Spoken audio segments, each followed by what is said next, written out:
Hey yo, and how is it vaping? Today I'm gonna show you the Tita RDTA by Vapon.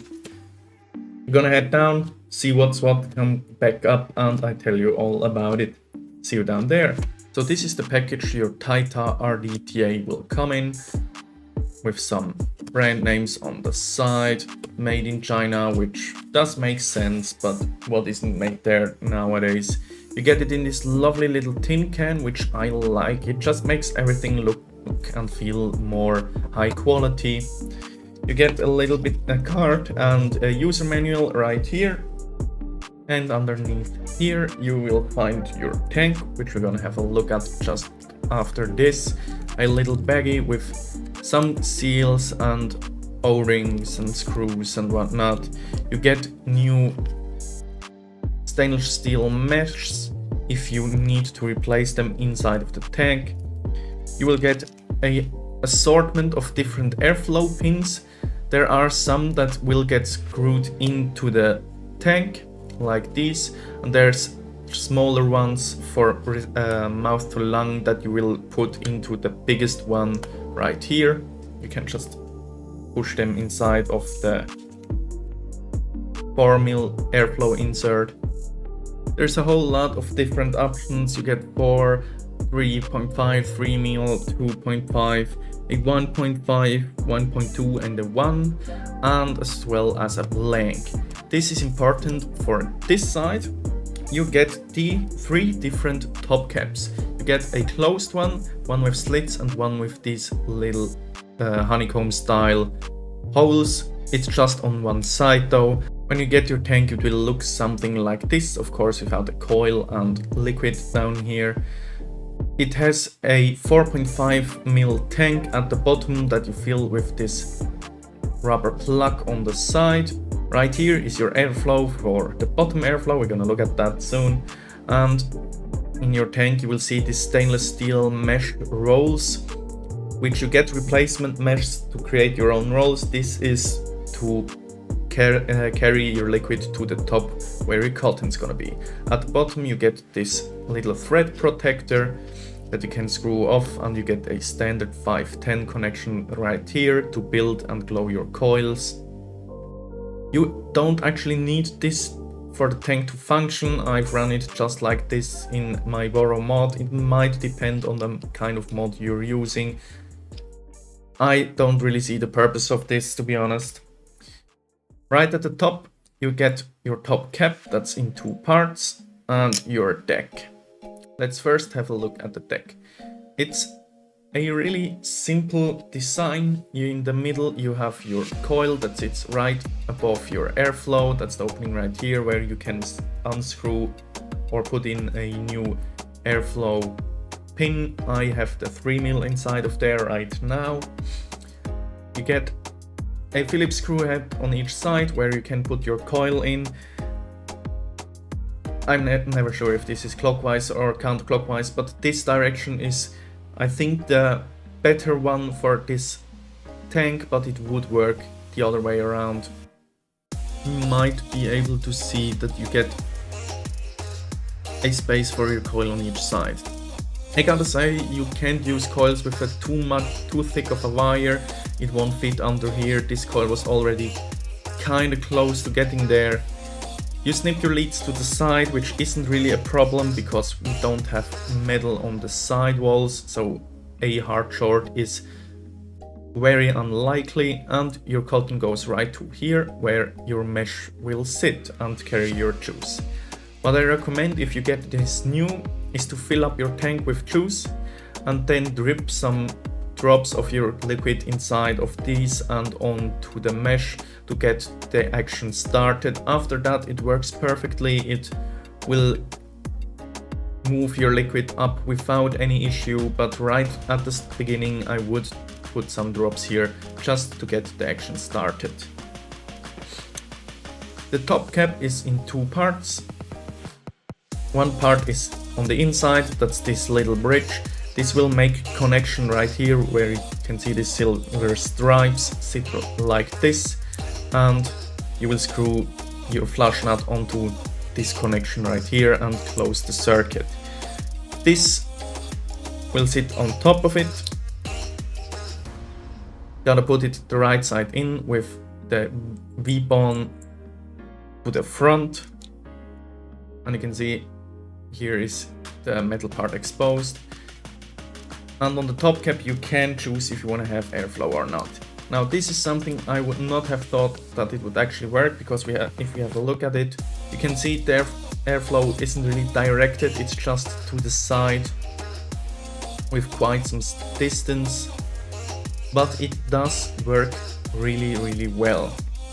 I first tried it with the closed top cap and a bigger airflow pin, but I found it to be almost a little bit spitty. I would get some liquid on my tongue or my lips from time to time, which this top cap helped mitigate that.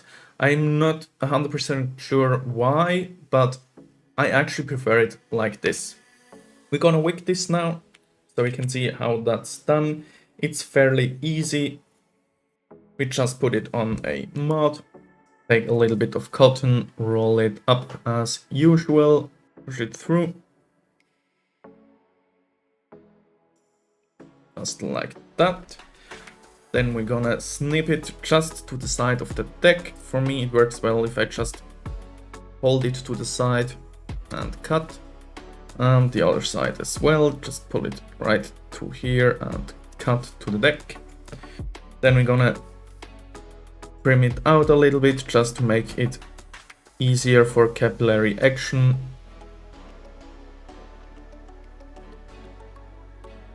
And I like to cut it again at the same length just to make everything neat and clean.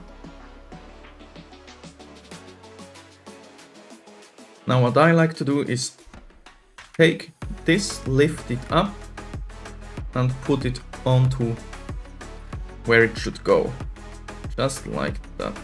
And then when you get this stuff sticking out, I just sweep it in there and make sure it's all inside of this well.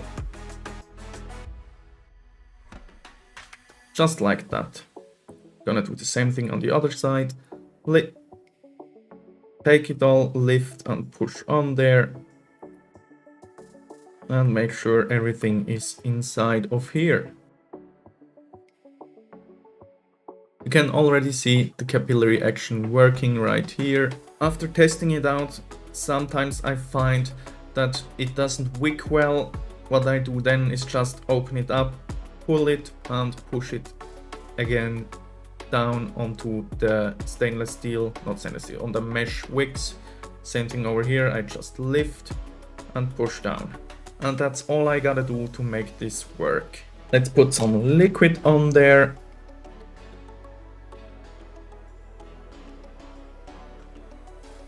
And glow the coil. Well, not glow, but heat it to get it soaked. And then we can clean it up once again with all the strands. We just want all the strands to be inside of this juice well. It looks worse on camera than it actually is, but it's as simple as that. Now we're gonna put the top part on. Towards the airflow, you will have the Weapon logo. Just put it on there, take the top cap, the airflow goes where the logo is, push everything down and you're all set. Let's take a mud, put it in here and screw down. Oh, I messed up. I didn't push the top cap all the way down. You of course want it all the way down. Let's put it in a mod. Screw down. Of course, we need a battery as well.